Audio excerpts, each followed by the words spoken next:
सांसदों से इसका कारण बताओ नोटिस जारी कर सकती है। जी।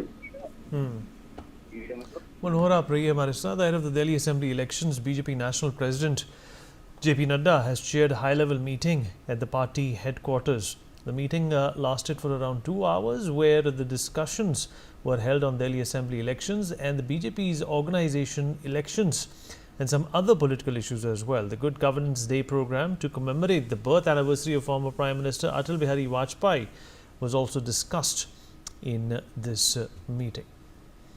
मनोहर, my colleague still with us on the broadcast. मनोहर, दिल्ली के इलेक्शन को लेकर बीजेपी की जो रणनीति है उस पर सबकी नज़र रहेगी। अब आम आदमी पार्टी ने जब सोच लिया है कि वो कांग्रेस के बगैर दिल्ली के चुनाव लड़ेंगे, एक तरह से बीजेपी के पास एक बहुत ही सुनहरा मौका है दिल्ली में अपनी छाप छोड़ने का।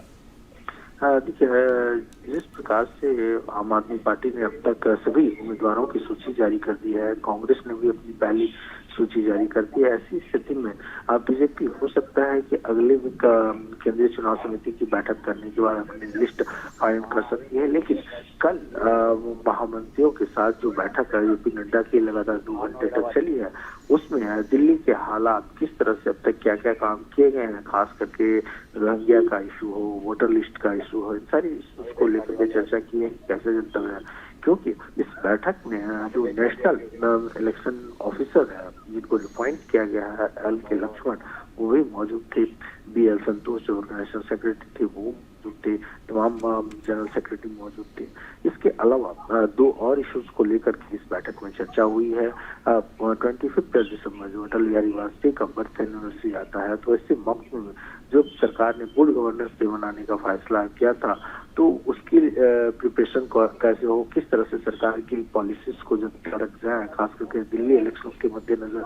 वहीं वीर बाल दिवस 26 दिसंबर को मनाया जाता है, तो उसे लेकर उसकी तैयारियों को लेकर भी चर्चा हुई। जी